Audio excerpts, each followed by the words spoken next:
Hello and जय हिंद students, let begin final accounts with adjustment. Sir ये final accounts तो हम लोग पढ़ लिए आपसे।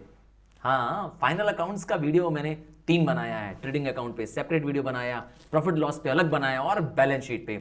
हाँ, वो अकाउंट्स जो दी एंड ऑफ द ईयर में बनाए जाते हैं, जिससे फर्म अपनी इनकम की पोजीशन और फाइनेंशियल पोजीशन जानती है। इसे तो कहते हैं हम लोग फाइनल अकाउंट्स। बट ये एडजस्टमेंट क्या है सर? तो बिजनेस में ट्रांजैक्शन हुआ, जर्नल एंट्री बनी, लेडजर बना, ट्रायल बैलेंस बना। ठीक है, यहां तक तो हमने कर लिया। ट्रायल बैलेंस के बाद क्या? तो ट्रायल बैलेंस के बाद ही पोस्टिंग करनी है हमको ट्रेडिंग अकाउंट की, प्रॉफिट एंड लॉस की और बैलेंस शीट में। चलिए, ये भी हमने कर लिया सर। तो सर ये एडजस्टमेंट कहां है? अब कुछ ऐसे ट्रांजैक्शंस हैं जो ऑमिट हो गए हैं, कुछ ऐसे ट्रांजैक्शन है जिसमें कोई एरर हो गया है, या कुछ ऐसे ट्रांजैक्शन है जिसका अभी तक सिर्फ वन साइड रिकॉर्ड हुआ है। हाँ, both of the sides, debit and credit. हाँ, हर ट्रांजैक्शन का 2 इफेक्ट पड़ता है, ये आप जानते हैं। पर कुछ ऐसे ट्रांजैक्शन है जिसका अभी एक ही साइड में रिकॉर्ड हुआ है, तो वो सारे ट्रांजैक्शन एडजस्टमेंट्स कहलाते हैं। तो सर ये पता कैसे चलता है कि एडजस्टमेंट है? अरे बहुत सिंपल है। जो ट्रायल बैलेंस दिया होगा क्वेश्चन में, उसके नीचे, हाँ, उसके नीचे कुछ पॉइंट्स लिखे होंगे। मैं एक एग्जांपल से आपको दिखा सकता हूं। ट्रायल बैलेंस आपको लिखा मिलेगा क्वेश्चन में। ट्रायल बैलेंस में आप जानते ही हैं सारे लेडजर के बैलेंसेस होते हैं। हर एक लेडजर अकाउंट का बैलेंस आइदर डेबिट होगा या क्रेडिट होगा, ये तो आप जानते हैं। तो लेडजर के बैलेंसेस को रिकॉर्ड करता है ट्रायल बैलेंस। और नीचे, हाँ, नीचे एडिशनल इंफॉर्मेशन या एडजस्टमेंट दी होती है। लाइक ये मैंने एक एग्जांपल आपके सामने रखा है। तो सर ये होती है एडजस्टमेंट। याद रखिएगा, एडजस्टमेंट्स अगर हैं तो एटलीस्ट 2 अकाउंट को इफेक्ट डालेगी। वो चाहे ट्रेडिंग में डाले, पीएल में इफेक्ट डाले या बैलेंस शीट में। कम से कम 2 जगह, क्योंकि इसका ड्यूअल एस्पेक्ट रिकॉर्ड नहीं हुआ था, तभी तो एडजस्टमेंट है। ये ट्रांजैक्शन या तो वो ट्रांजैक्शन है जो 31 मार्च ईयर एंड में हमें इंफॉर्मेशन मिली, या उसके बाद उन ट्रांजैक्शंस की हमें जानकारी मिल पाई। तो ये ट्रांजैक्शंस पूरी तरह से बुक्स में रिकॉर्ड नहीं हुए थे, इसीलिए कम से कम 2 इफेक्ट करने वाले हैं, 2 जगह इसका रिकॉर्डिंग होने वाला है। तो सर ये जो ट्रायल बैलेंस होता है उसके डेबिट में क्या होता है? तो जो आपको क्वेश्चन दिया रहता है यूजुअली ट्रायल बैलेंस के फॉर्म में दिया होता है। डेबिट साइड में ध्यान से देखिएगा मेरी बात को, डेबिट साइड में जो नाम दिया होगा, हाँ, अब आप स्क्रीन पर अच्छे से देख पा रहे हैं। डेबिट साइड में जो नाम दिया होगा वो या तो कोई असेट हो सकता है, क्योंकि डेबिट बैलेंस असेट्स के बैलेंस होते हैं, या वो कोई एक्सपेंस हो सकता है, लॉस हो सकता है, क्योंकि आपको रूल याद होगा नॉमिनल अकाउंट का, debit all expenses and losses. तो और कुछ हो सकता है सर डेबिट साइड में? हाँ, drawing is also a debit balance, पर ड्रॉइंग एक पर्सनल अकाउंट है। तो ये तीनों क्या हो सकते हैं? आपको डेबिट में मिल सकते हैं। सबसे कॉमन क्या है इसमें? सबसे कॉमन है, अगर डेबिट में उसका बैलेंस लिखा है तो उसके एक्सपेंस होने की चांस ज्यादा है। अब आपको मीनिंग मालूम होना चाहिए हर एक अकाउंट का, तभी आप बता पाएंगे कि वो एक्सपेंस है अर्थात खर्चे हैं, असेट है अर्थात आपकी कोई प्रॉपर्टी है, और ड्रॉइंग है अर्थात ओनर द्वारा पैसा अपने काम के लिए निकाला गया है। याद रखिएगा कि जो हम अकाउंट्स बना रहे हैं, अपने आप को कभी भी मालिक बन के नहीं सोचना है। सेपरेट एंटिटी कंसेप्ट कहती है कि you have to consider yourself as firm. कौन ये अकाउंट्स बना रहा है? कौन ये फाइनल अकाउंट्स बना रहा है? फर्म बना रही है। तो तुम, हाँ भाई, तुम अपने आप को समझोगे कि मैं फर्म हूं जो ये अकाउंट्स बना रही है। ठीक है, अर्थात you have to consider yourself as a firm, और बिजनेस के, फर्म के पॉइंट ऑफ व्यू से क्या करना है? रिकॉर्डिंग करनी है। ओनर बन के कभी मत सोचना, ठीक है? ना ओनर, ना डेप्टर, ना creditor, you are firm as you are making an account. तो डेबिट साइड में तो सर ये मिल जाएगा। मतलब अगर कोई एग्जांपल दूं, जैसे लिखा है सन्ड्री डेटर, तो हमारा असेट है, क्योंकि डेटर्स वो होते हैं जिन्हें मैंने उधार बेचा है, इनसे पैसा लेना है, तो असेट हो गया। जबकि बैड डेप्ट क्या है मेरा? बैड डेप्ट मेरा एक एक्सपेंस है, एक तरह का लॉस है। तो debit all expenses and losses का रूल चलता है। तो सर क्रेडिट साइड में क्या होता है? क्रेडिट साइड में जो बैलेंसेस दिए होते हैं वो यूजुअली इसके अपोजिट होते हैं। या तो वो कैपिटल होता है, कैपिटल ड्रॉइंग का रिवर्स होता है। ओनर जो बिजनेस में पैसा इन्वेस्ट करता है वो कैपिटल होता है। और मैं ओनर नहीं हूं, बता दे रहा हूं, आई एम नॉट ओनर। और क्या हो सकता है? लायबिलिटी हो सकती है। लायबिलिटीज हमेशा क्या होते हैं? क्रेडिट साइड में होती है। और क्या हो सकता है? या तो कोई इनकम हो सकती है, कमीशन रिसीव्ड हो गई, रेंट रिसीव्ड हो गया, डिविडेंड रिसीव्ड हो गया, हाँ interest rent from this sublet हो गया, तो पैसा आपका आ रहा है। तो ऑल इनकम्स एंड गेन्स हो सकता है, लायबिलिटीज हो सकती हैं और कैपिटल हो सकती है क्रेडिट बैलेंस में। तो ट्रायल बैलेंस पे लिखा है तो आप उससे आइडेंटिफाई कर लें। हाँ, अगर एक नाम के आगे दोनों लिखा है, लेट्स से यहां लिखा है डिस्काउंट और इसका अमाउंट डेबिट में भी लिखा है, क्रेडिट में भी लिखा है, तो जो डेबिट वाला अमाउंट है वो समझ जाइए कि आपका एक्सपेंस है और पीएल के डेबिट में लिख दीजिए। क्रेडिट साइड में ही वही डिस्काउंट के साथ लिखा है अमाउंट, तो आप क्रेडिट साइड के पीएल के क्रेडिट साइड में लिख दीजिए। हाँ, पीएल के क्रेडिट साइड में लिख दीजिए, ठीक है। डेबिट का बैलेंस डेबिट में और क्रेडिट का balance credit of the PL में रिकॉर्ड कर देंगे। आइए अब आपको ले चलते हैं सारे एडजस्टमेंट जो कॉमनली आपको यूज होने वाले हैं, उनको एक जगह मैंने आपको दिखाना है। कहां जाएगा और क्यों जाएगा ये हम समझेंगे आपके साथ। चलिए स्टार्ट करता हूं। सबसे पहला जो टर्म आ रहा है वो है क्लोजिंग स्टॉक। क्लोजिंग स्टॉक में क्या एडजस्टमेंट है? आप हमेशा देखेंगे कि क्लोजिंग स्टॉक आपको नीचे एडजस्टमेंट मिलेगा, ट्रायल बैलेंस के नीचे मिलेगा। तो इसका दो रिकॉर्डिंग होगी। हाँ भाई, दो जगह होगी। एक होगी ट्रेडिंग अकाउंट में, है ना। ट्रेडिंग अकाउंट में कहां लिखेंगे आप?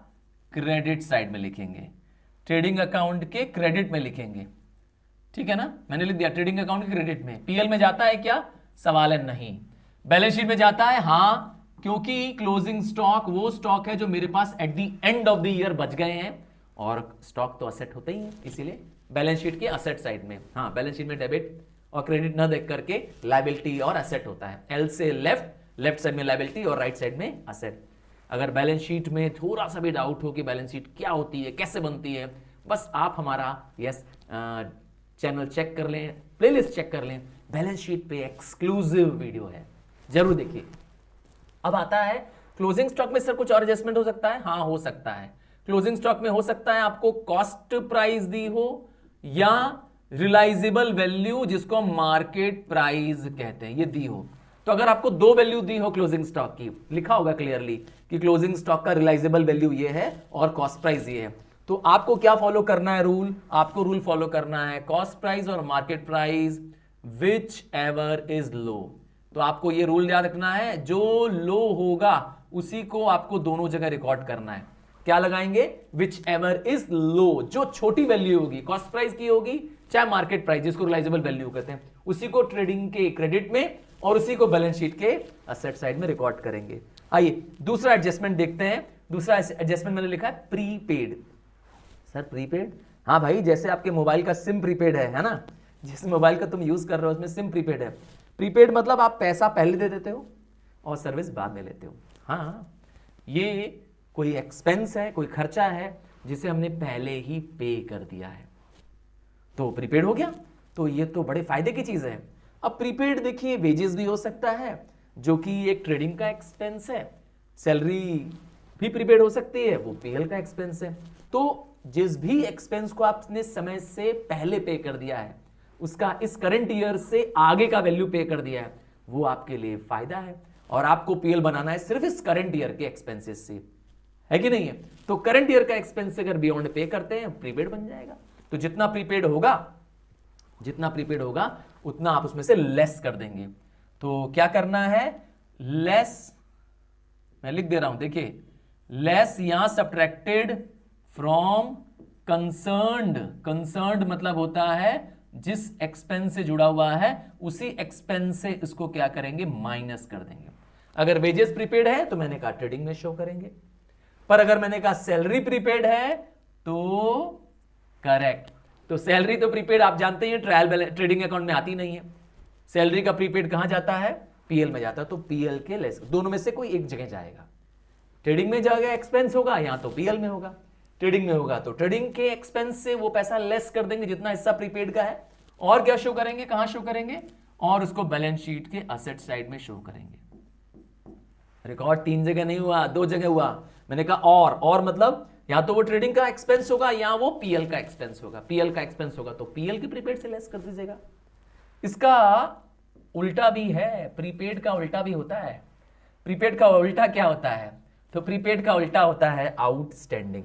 आउटस्टैंडिंग को हम कहते हैं ड्यू बट नॉट पेड। क्या? ड्यू हो गया बट नॉट पेड।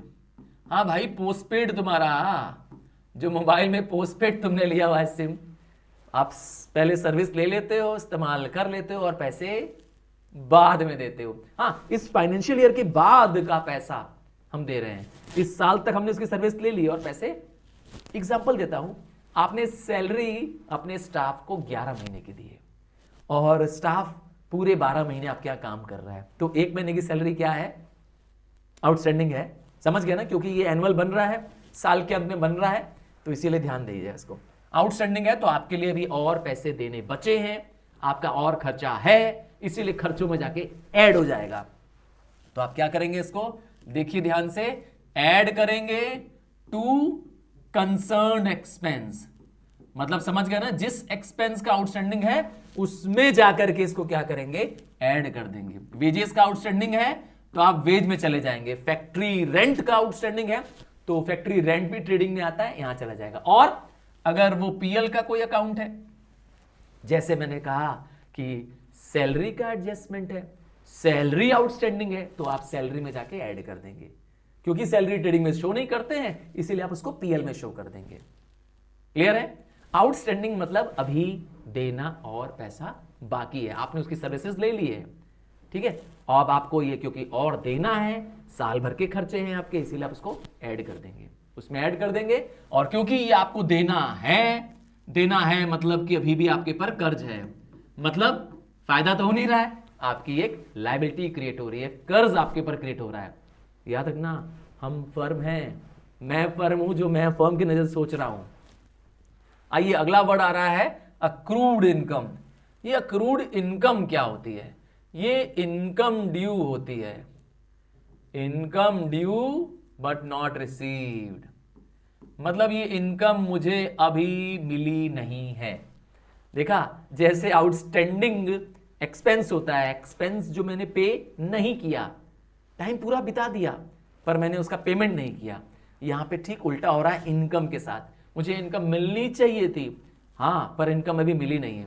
एक तरह से कहे तो ये आउटस्टैंडिंग इनकम है, तो मिलने वाली इनकम है। फायदा समझ में आ रहा है? तो ट्रेडिंग में तो यूजुअली ऐसा कोई इनकम होता नहीं है, तो ट्रेडिंग में तो जाएगा नहीं। कहां जाएगा? इनकम आपका पीएल के क्रेडिट में आता है, तो ऐड टू कंसर्न्ड, उस कंसर्न्ड इनकम में जाकर के ऐड कर देंगे। क्यों ऐड कर रहे हैं? लॉजिक बहुत सिंपल है, क्योंकि ये इनकम मुझे ड्यू तो हो गई है, अर्थात किसी ने मुझे सर्विस तो ले ली है। एक एग्जांपल देता हूं कि हमारे यहां कोई रेंट पर है, उसने 8 महीने का रेंट दिया है, पूरे साल भर घर में रहा है, तो 4 महीने का रेंट और निकालो। तो ये 4 महीने का रेंट जो मुझे मिला नहीं है वो रिसीव करना है, तो मेरे लिए फायदा है। फायदा है तो इसीलिए यहाँ पे क्या करा रहे हैं? ऐड करा रहे हैं। और क्योंकि ये पैसा मिलने वाला है इसीलिए ये मेरा असेट है, ठीक है, ये फायदा हो रहा है फर्म को, इसीलिए हमारा ये असेट है, ठीक है। इसका उल्टा भी हो सकता है, इसे हम कहते हैं अनअर्न्ड इनकम। सर ये अनअर्न्ड इनकम क्या होता है? मतलब कुछ लोग मुझे इनकम या कुछ ऐसी कमाई जो मुझे समय से पहले मिल गई है। हाँ भाई, जैसे मैंने कहा प्रीपेड एक्सपेंस हो सकता है, तो प्रीपेड इनकम भी हो सकती है। हाँ, ये प्रीपेड कह रहा हूं, मतलब समय से पहले इनकम मुझे मिल गई। कोई हमारे यहां रेंट पर आया, अज्यूम करते हैं हमारी फर्म पे कोई रेंट पे लेने आया हमारी प्रॉपर्टी को, उसने पहले से ही क्या कर दिया, 6 महीने का एडवांस जमा कर दिया। ये ले लीजिए भैया, 6 महीने की पेशगी रख लीजिए, कहते हैं ना 6 महीने का एडवांस रख लीजिए, तो पेड इन एडवांस किसी ने आपको कर दिया, उसके लिए तो प्रीपेड है जो दे रहा है, पर तुम कौन हो? तुम फर्म हो, तुम तो ले रहे हो, तुम्हारे लिए लायबिलिटी है, क्योंकि अभी तुम्हारी इनकम हुई नहीं है। अब तुम 6 महीने तक उसको क्या करोगे? सर्विस दोगे। समझ गए? तो this is what is unearned. हाँ, मैंने यहां पर उसके लिए जगह नहीं लिखी है, पर इसका रिवर्स करना है। अब एक बहुत इंपॉर्टेंट वर्ड आ रहा है जिसका बहुत आपको डाउट होगा, जिसको आपको बहुत केयरफुली देखना है, और वो शब्द है फर्दर बैड डेट। सर ये क्या होता है? बैड डेट, जब हमारे डेटर्स जिनको मैंने उधार बेचा है उसमें से पैसा डूब जाता है, हाँ भाई वो बर्बाद हो गया व्यक्ति, इंसॉल्वेंट हो गया व्यक्ति, तो पैसा तो डूबेगा ही, तो उस पैसे को कहते हैं bad debt, a debt which has turned into bad, अर्थात अब नो मोर रिकवरेबल है वो पैसा, हो गया बैड डेट, तो नुकसान है सर, हाँ भाई नुकसान है, तो इसको क्या करेंगे, इसको ऐड कर देंगे बैड डेट में।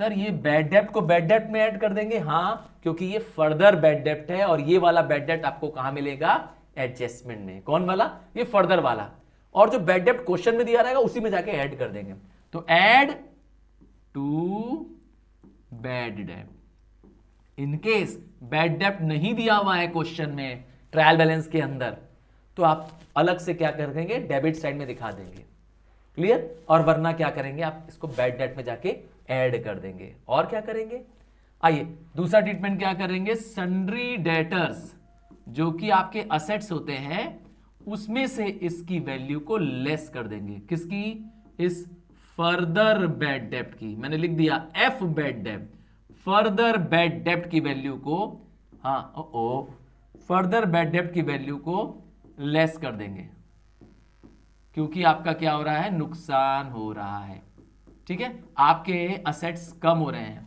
आपका डेटर कम हो रहा है, वो नेट डेटर आप फिर लिख देंगे, ठीक है, यहां पर बैड डेट में ऐड कर देंगे, आपका और नुकसान हो रहा है, और यहां लेस कर देंगे।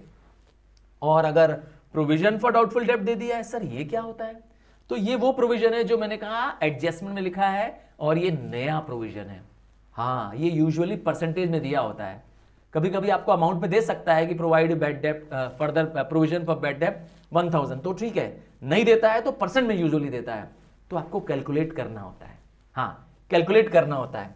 तो अगर आपसे कहता है कि प्रोविजन फॉर बैड डेट, तो इस प्रोविजन का मतलब है कि ये पैसा आपका और डूबेगा, आपको पैसा प्रोवाइड फॉर करना है। सर ये प्रोविजन क्या होता है या प्रोवाइड फॉर क्या होता है, प्रोवाइड फॉर का मतलब होता है कि money set aside for known liability in which liability is known but the amount of liability is unknown. कितना होगा एग्जैक्ट नहीं मालूम है, बट होगी लायबिलिटी ये श्योर है, इसके लिए हम पैसा अलग करके रख देते हैं। प्रोविजन फॉर टैक्सेशन भी हो सकता है, प्रोविजन फॉर डेप्रिसिएशन भी होता है, ये सब हमारे क्या है, प्रोविजन से। तो कहां से निकलेगा सर, कैसे निकलेगा, तो ये जो आपका बैड डेट माइनस करने के बाद वैल्यू बची, हाँ ये सनी डेट वैल्यू, इस पे निकालना है, मैंने सर्कल लगा दिया है, इस वैल्यू पे आपको क्या करना है, न्यू प्रोविजन और डाउटफुल डेट निकालना है। जो भी ये वैल्यू आ रही है आपके पास, इसका निकालेंगे न्यू प्रोविजन। सर न्यू तो कहीं लिखा नहीं है, ये हम लिखेंगे न्यू प्रोविजन, क्योंकि अभी हम बना रहे हैं, ठीक है, हम लिखेंगे new provision for bad debt. हो सकता है पूरा वर्ड लिखा रहा है bad and doubtful debt, don't worry, तो न्यू प्रोविजन इसमें से निकालेंगे, और फिर क्योंकि ये पैसा मान के चल रहे हैं कि डूब जाएगा, हम तो प्रोविजन कर रहे हैं, पैसा अलग करके रख रहे हैं, तो उतना पैसा मेरे डेटर से और कम हो जाएगा, इसका निकालेंगे, इस वैल्यू का परसेंटेज निकालेंगे, जितना परसेंटेज कहेगा 5% कहेगा 5% इसका निकालेंगे, इसका मत निकालिएगा। हाँ फर्दर बैड डेट नहीं दिया होगा तो आप डायरेक्टली इस अमाउंट का निकाल सकते हैं जो सनी डेटर्स दिए हुए। अब इसको कहां लिखेंगे, आइए देखते हैं। तो इसको लिखेंगे, देखिए किस तरीके से, बैड डेट आपके पास क्वेश्चन में दिया होगा, ये बैड डेट पीएल के डेबिट में आप लिखते ही हैं, हाँ पीएल के डेबिट में तो आप लिखते ही हैं बैड डेट, और इसमें क्या करना है, ऐड करना है आपको फर्दर बैड डेट, वो मैंने अभी ऊपर दिखाया आपको, फर्दर बैड डेट, क्योंकि और नुकसान हो रहा है आपने ऐड कर दिया है। अब एक और चीज आ रही है, वो है न्यू प्रोविजन। तो न्यू प्रोविजन आपने कैलकुलेट किया, कहां से निकाला, आपने इस पे निकाला, जो सन्डी डेटर्स थे उसमें से फर्दर बैड डेट माइनस करके जो वैल्यू निकली उस पर निकाला। अब ये new provision for doubtful debt, again आपका नुकसान है, और आप पीएल का डेबिट बैलेंस की बात कर रहे हो मुझसे, तो नुकसान ऐड हो जाएगा, लॉसेस और ऐड हो जाएंगे, क्योंकि इतना पैसा आप सेट असाइड कर रहे हैं, इतना परसेंट आप मान के चल रहे हैं, आपका डूब जाएगा। इतने सारे वैल्यूज को ऐड करना है और इसमें से लेस कर देना है ओल्ड प्रोविजन। अभी सर ये ओल्ड प्रोविजन कहां से मिलेगा, सर ये ओल्ड प्रोविजन क्या होता है और कहां मिलेगा, तो ये ओल्ड प्रोविजन आपको ट्रायल बैलेंस के अंदर लिखा मिलेगा। ठीक सुना आपने, ट्रायल बैलेंस क्वेश्चन में दिया रहता है, तो ट्रायल बैलेंस के अंदर जो प्रोविजन लिखा होता है वो ओल्ड होता है। इसका मतलब प्रीवियस ईयर हमने ये बैलेंस, ये प्रोविजन अलग किया था, उसको लेस कर देंगे। एक तरह से पैसा पिछले साल का सेट असाइड रखा हुआ है, इसको हम लेस कर देंगे। ठीक है, अब जो नेट वैल्यू आएगी वो हमारे पीएल का डेबिट होगा, वो मेरा पीएल का लॉस होगा। ध्यान दिया आपने, ये पुराना बैड डेप्ट है, ट्रायल बैलेंस में दिया था, ये वाला बैड डेप्ट पुराना है, ये फर्दर बैड डेट एडजस्टमेंट में दिया था, तो आपने ऐड कर दिया। सीक्वेंस यही चलना है आपको, ध्यान दीजिएगा, आप सीक्वेंस मत चेंज करिए, कभी भी न्यू प्रोविजन पहले मत करेगा। फर्दर बैड डेप्ट नहीं दिया है अगर फर्दर बैड डेप्ट, तो आप न्यू प्रोविजन पहले कर सकते हैं, पर अगर फर्दर बैड डेप्ट दिया है तो पहले आप फर्दर बैड डेप्ट माइनस करेंगे, हाँ मतलब सनी डेटर से, और उसके बाद ही क्या करेंगे, न्यू प्रोविजन फिर निकालेंगे। हाँ, फर्दर बैड डेप्ट माइनस करने के बाद ही न्यू प्रोविजन निकलेगा, इसका बहुत ध्यान दीजिएगा। अब जो वैल्यू आ रही है सनी डेटर्स की, है ना, क्योंकि मेरे एसेट्स कम हो रहे हैं, मेरा नुकसान हो रहा है, मेरे एसेट्स की वैल्यू कम हो रही है, इतना मुझे डेटर से नहीं मिलेगा और इतना मैं मान के चल रहा हूं कि मेरा पैसा डूब जाएगा, तो मैंने इतना पैसा प्रोविजन कर दिया। अब जो डेटर बचा है उसका ध्यान दीजिएगा, उसका करना है अगला स्टेप, एक स्टेप और आगे। क्या करना है, अब हमें करना है उसका निकालना है provision for discount on debtors. क्या निकालना है इसमें, provision for discount on debtors. अब सर ये कैसे निकलेगा, आइए, provision for discount on debtors मतलब होता है कि अब हमारे डेटर्स कह रहे हैं कि भैया हमको आप डिस्काउंट दीजिए, हम आपको पेमेंट दे रहे हैं, हमें डिस्काउंट दीजिए। तो हम क्या करेंगे, हाँ हम क्या करेंगे, उन डेटर्स को डिस्काउंट देंगे। हाँ भाई, डेटर्स आपसे क्या मांगते हैं, है ना, कुछ ऐसे डेटर्स होते हैं जो पेमेंट करते समय कहते हैं अरे भैया डिस्काउंट दो, नहीं तो पेमेंट करेंगे तुम्हें। तो ये डिस्काउंट आप अभी से मान के चलिए कि ये पैसा आपका और डूबने वाला है, तो अभी से ही क्या कर रहे हैं, प्रोविजन फॉर डिस्काउंट कर रहे हैं। पर सीक्वेंस क्या कहता है कि प्रोविजन ऑफ डिस्काउंट किसका निकालना है, इसका निकालना है। अगर अमाउंट में दिया हुआ है कि provide 200 for discount on debtors, तब तो काम खत्म, प्रोविजन दे दिया, इस पर मत निकालिएगा, अमाउंट दे दिया, पर कह रहा है प्रोवाइड 2%, तो 2% किसका सर, तो 2% इस वैल्यू का। ध्यान दीजिए, मैं डबल टिक लगा दे रहा हूं इस पे निकालेंगे। सीक्वेंस फॉलो करिए, सीक्वेंस को आप इसमें नहीं चेंज कर सकते। हाँ, फर्दर बैड डेप्ट नहीं दिया है तो आप मत लीजिएगा, डायरेक्ट निकाल दीजिएगा, फिर जो माइनस करेंगे उस पे निकालेंगे न्यू प्रोविजन फॉर डाउटफुल डेप्ट, है ना, new provision for discount on debtors. ये सर न्यू वर्ड क्यों आ रहा है बार बार सर, क्योंकि मैंने कहा ये वो प्रोविजन है जो अभी आप एडजस्टमेंट को देख के निकाल रहे हो, क्योंकि ये लाइन आपको एडजस्टमेंट में मिली है। तो न्यू प्रोविजन क्या लिखेंगे आप, new provision for discount on debtors, for discount on debtors किस पे निकालेंगे, इस वैल्यू पे निकालेंगे। अब फाइनल वैल्यू जो बचेगी, हाँ इसमें जो डिस्काउंट ऑन डेटर्स बचेगा माइनस करके, वो आपका बैलेंस शीट में जाएगा, वो आपके बैलेंस शीट के असेट साइड में शो करेंगे। सोचिए, ये सारा एडजस्टमेंट आपको सीक्वेंस में ही करना है, मैंने हाईलाइट कर दिया आपके लिए इसको, ठीक है। ये फाइनल वैल्यू आपके पास जाएगी, सीक्वेंस में है ये, और यहां पे कहां जाएगा, यहां पर इसमें जाके फर्दर बैड डेप्ट की तरह, अर्थात और नुकसान की तरह, क्योंकि ये पैसा और डूबने वाला है और आपका एक्सपेंस होने वाला है, आप इसमें फिर ऐड कर देंगे, लिख देंगे new provision for discount, new provision for discount, debtors पे डिस्काउंट है, आप और इसमें नुकसान ऐड कर देंगे। सर हो सकता है इसका भी प्रोविजन दिया हो तो फिर लेस कर देंगे, वो अगर होगा, कहां लिखा होगा सर, तो ट्रायल बैलेंस के अंदर जो लिखा होता है वो ओल्ड बैलेंस होता है, वो प्रीवियस ईयर का बैलेंस होता है।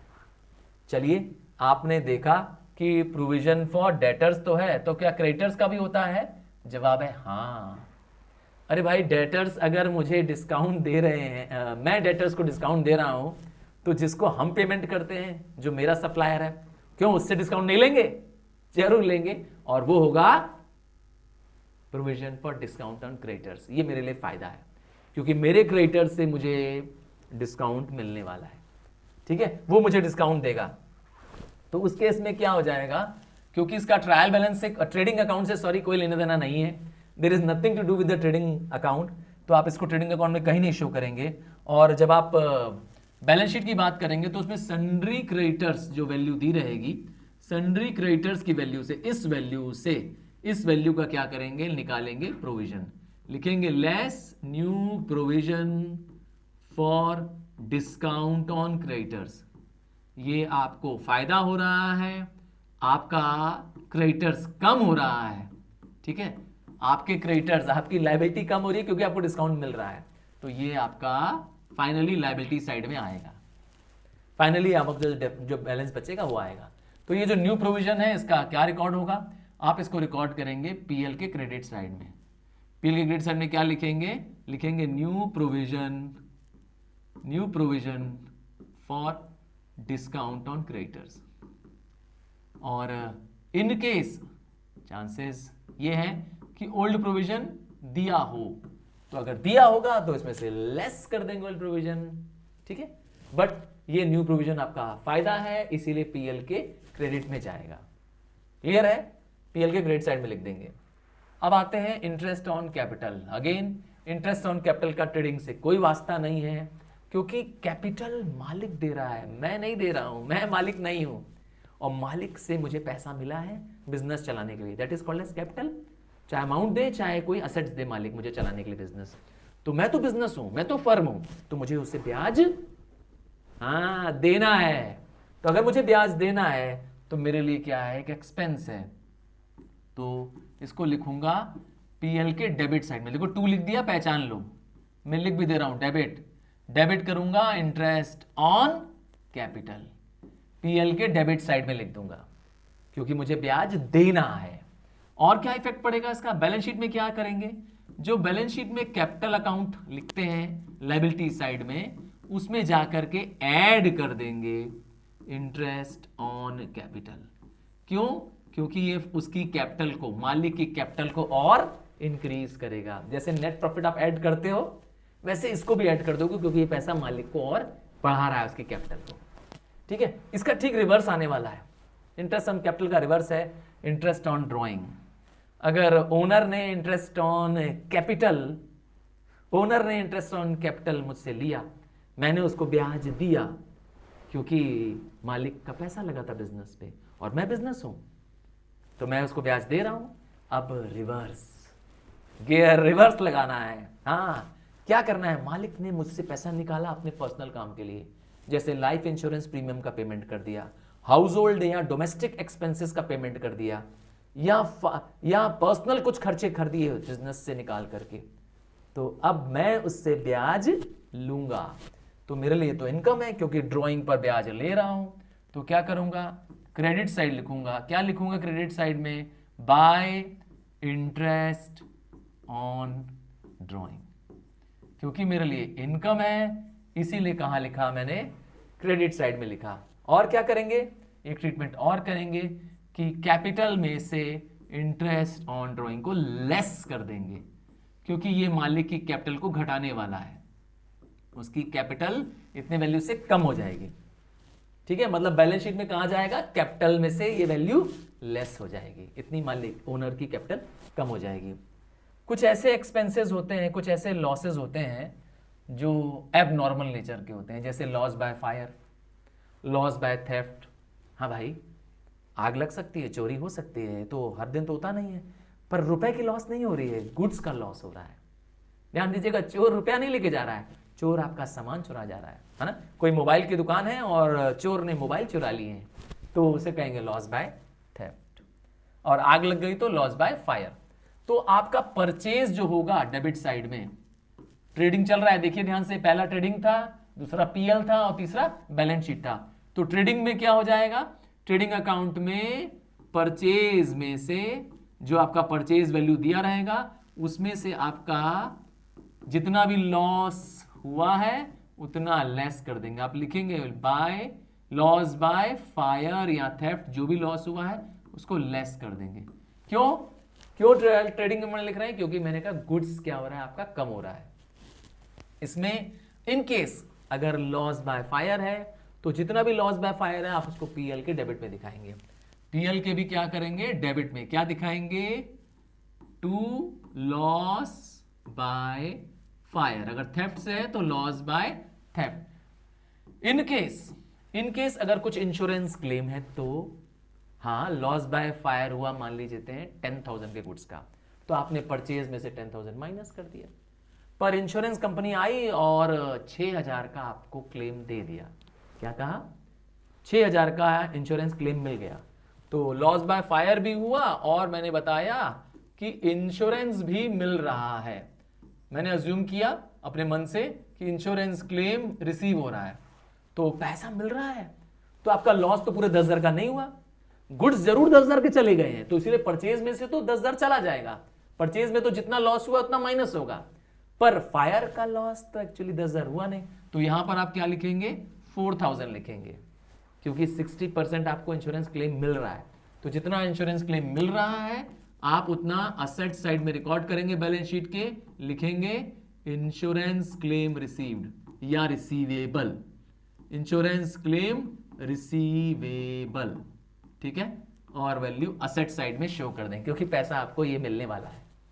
ठीक है, आपका फायदा है, आपको बचा हुआ पैसा आपका मिल जा रहा है इतना। आइए ड्रॉइंग इन गुड्स को समझते हैं। ड्रॉइंग इन गुड्स मतलब क्या होता है कि ओनर ने पैसे नहीं निकाले, क्या निकाला? गुड्स निकाल दिया। हाँ, एग्जांपल दूं, अरे भाई आपकी मोबाइल की दुकान है, हाँ मोबाइल की एक बहुत शानदार सा शोरूम है तुम्हारा, अब कोई लेटेस्ट मोबाइल आ गया, चलो आईफोन 14 प्रो आ गया है क्या मार्केट में? तो आईफोन 14 प्रो आ गया मार्केट में और तुम्हें पसंद आ गया, अपनी दुकान से निकाल के पहला सिम अपना ही लगा के शुरू हो गए। क्या कहते हो? अरे वापस मत रखना, अब पुराना हो चुका है ना, कस्टमर को तो अब आपने क्या किया? अपने ही स्टॉक का इस्तेमाल अपने इस्तेमाल के लिए कर लिया, तो इसे कहेंगे ड्रॉइंग इन गुड्स। आपने गुड्स क्या कर दिया? अपने पर्सनल यूज के लिए इस्तेमाल कर लिया। तो क्या होगा? अगेन ट्रेडिंग अकाउंट में इसका इफेक्ट पड़ेगा, क्योंकि गुड्स का रिलेटेड वैल्यू है। आपको याद होगा ट्रेडिंग अकाउंट का एक और नाम मैंने बताया था, गुड्स अकाउंट। तो all thing related to goods are recorded in trading account. हाँ, जिनका बनाने और मंगवाने से संबंध होता है वो सब जाती है ट्रेडिंग अकाउंट में। तो ट्रेडिंग अकाउंट है पहला, तो ट्रेडिंग अकाउंट में क्या करेंगे आप? डेबिट साइड में उसको रिकॉर्ड करेंगे। कहां रिकॉर्ड करेंगे? लेस कर देंगे परचेज से, क्योंकि आपका इतना गुड्स कम हो गया। याद रखिएगा, कैश को माइनस नहीं करेंगे। अगर ड्रॉइंग इन कैश कर रहा है तो नहीं बात कर रहा हूं, गुड्स कर रहा है तो ही माइनस करेंगे परचेज से, क्योंकि परचेज रिप्रेजेंट करता है गुड्स को, और इसका पीएल में कोई इफेक्ट नहीं होगा। क्यों sir? Profit and loss account में आप क्यों नहीं इस्तेमाल करेंगे? क्योंकि आपका कोई एक्सपेंस या कोई इनकम नहीं हो रहा है। तो इसका ट्रीटमेंट अगला कहां जाएगा? अगला ट्रीटमेंट जाएगा बैलेंस शीट में। तो बैलेंस शीट में जो आपने कैपिटल लिखा था उसमें से लेस कर देंगे ड्रॉइंग, क्योंकि ड्रॉइंग करना कैपिटल का ठीक रिवर्सल होता है। कैपिटल तो पैसा वो लाता है, ड्रॉइंग में क्या हो रहा है? पैसा ले जा रहा है। तो जितना भी ड्रॉइंग इन गुड्स कर रहा है उतना कैपिटल से माइनस कर देंगे। ठीक है, आइए, हो सकता है charity in donation in goods कर दें आप। भाई आपको दान करने की आदत है, दूसरों की भलाई करने की आदत है, किसी को दान में क्या कर दिया? जो चीज का कारोबार है तुम्हारा उसी का सामान निकाल के, हाँ मान लो आजकल बहुत ठंडियां चल रही हैं, आजकल बहुत विंटर्स बहुत सीवियर ठंडी चल रही है, और तुम्हारा शॉल, ब्लैंकेट, कंबलों का, स्वेटर, जैकेट का तुम्हारा शोरूम है। कोई गरीब आया, तुमने उसको दान दे दिया, निकाले 10 ठो कंबल, ब्लैंकेट, शॉल्स गरीबों में बांट दिए। क्या दिया? चैरिटी किया, डोनेशन दिया। किस में दिया? कैश नहीं दिया। कैश दिया होता तो यहां पे ट्रेडिंग में नहीं आता, सीधे आप क्या करते? पीएल के डेबिट में दिखाते। क्या दे रहे हो? वस्तु दे रहे हो, गुड्स दे रहे हो, वो भी उसकी जिसमें तुम डील करते हो। तो इसीलिए क्या करेंगे? फिर से डेबिट करेंगे, क्योंकि आपका गुड्स कम हो रहा है। फिर से परचेज को, जो कि ट्रेडिंग अकाउंट में आप लिखते हो, उसमें से लेस कर दोगे चैरिटी या डोनेशन इन गुड्स, जो भी दिया रहेगा उसको लेस कर देंगे। हाँ, आपका गुड्स कम हो रहा है इसीलिए। और यहां पर भी लिखेंगे, किसमें? पीएल के डेबिट साइड में। ये पीएल अकाउंट है, इसके डेबिट साइड में लिखेंगे। क्या लिखेंगे? To charity in goods. अगर डोनेशन दिया है तो टू डोनेशन। बैलेंस शीट में इसका इफेक्ट नहीं आने वाला है, क्योंकि आपके एसेट लायबिलिटीज में कोई चेंज नहीं हो रहा है। अब आता है एक कॉमन टर्म आता है डेप्रीसिएशन। बहुत कॉमन नाम है, बहुत बार आएगा आपको ये वर्ड डेप्रीसिएशन। सर ये डेप्रीसिएशन क्या होता है? अरे fall in value of assets due to its tear and wear and usage. हाँ भाई, तेरा मोबाइल जो तुम यूज कर रहे हो पुराना हो चुका है, बेचो, क्या सेम प्राइस मिलेगा? हाँ, अपनी एक्टिवा को, अपनी मोटरसाइकिल को जो तुम चला रहे हो, बेच के देखो अभी, जब खरीद के आते तो वो सेम प्राइस मिल रहा है? नहीं, क्योंकि वैल्यू क्या हो गई है, कम हो गई। That is depreciation. तो टेंजिबल फिक्स्ड एसेट्स के नेचर की चीजों पे डेप्रीसिएशन लगता है, तो क्या होगा? हाँ, तो आपको ट्रेडिंग अकाउंट में तो कहीं रिकॉर्ड नहीं करना है, ट्रेडिंग अकाउंट में रिकॉर्ड नहीं करना है। आपको कहां रिकॉर्ड करना है? डेबिट साइड ऑफ पीएल में रिकॉर्ड करना है, और क्या लिखना है?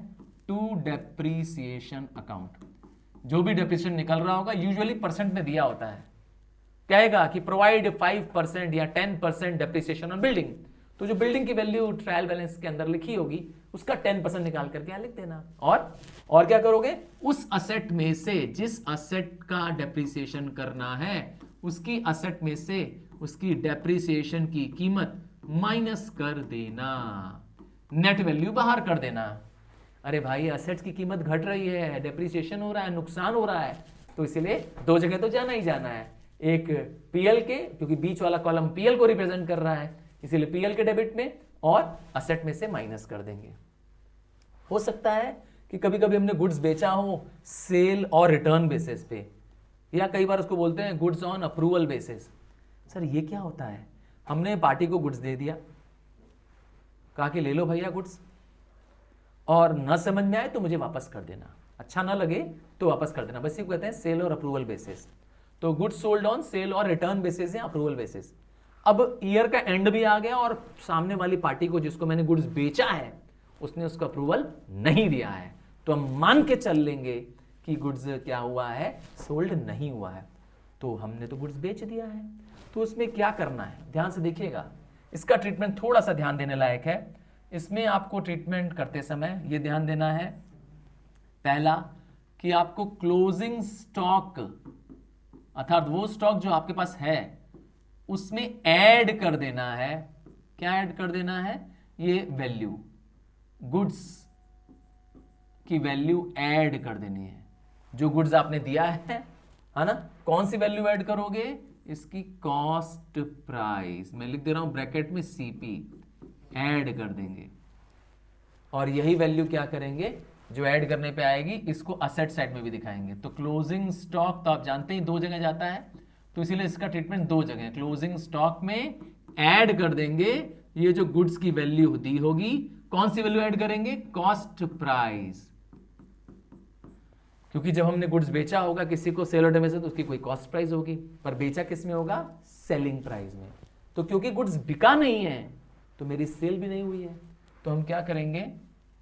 सेल नहीं हुई है तो सेल वाली वैल्यू से मेरी जो सेल्स की वैल्यू दी रहेगी ट्रायल बैलेंस के अंदर, ये दोनों क्रेडिट साइड में हो रहा है, देख लीजिए ट्रेडिंग अकाउंट में, सेल वाली वैल्यू में से क्या करेंगे? लेस कर देंगे गुड्स की कीमत।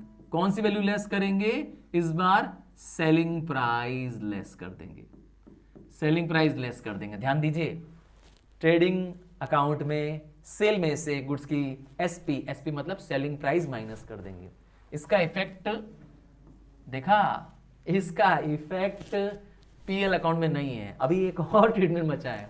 अरे भाई, जब मैंने बेचा था तो उसको जरूर उधार बेचा होगा, तभी तो goods on cash and approval, sale और अप्रूवल बेसिस पे था कि ले जाओ, बिक जाता है तो ठीक है, हाँ कह दोगे तो मान लूंगा मैं बिक गया है, पर वो हाँ भी नहीं कर रहा है मुझसे, तो मैं मान कर चलूंगा कि ईयर के एंड में कि मुझे बिका नहीं है। तो जब बिका नहीं है तो गुड्स मेरा है, इसीलिए मैंने क्लोजिंग स्टॉक में वापस प्लस करा दिया, क्योंकि मेरे स्टॉक बढ़ गए, और क्योंकि सेल हुई नहीं है तो इसीलिए गुड्स की वैल्यू वापस माइनस कर दिया। और डेटर्स में भी ध्यान दीजिएगा, डेटर्स का कोई और एडजस्टमेंट जब करेंगे, प्रोविजन निकालना होगा, फर्दर बैड डेट निकालना होगा, वो इसके करने के बाद करिएगा। ध्यान दीजिएगा, आप इसमें से क्या करेंगे? इसमें से भी लेस कर देंगे गुड्स की वैल्यू। गुड्स वैल्यू कौन सी लेस करेंगे?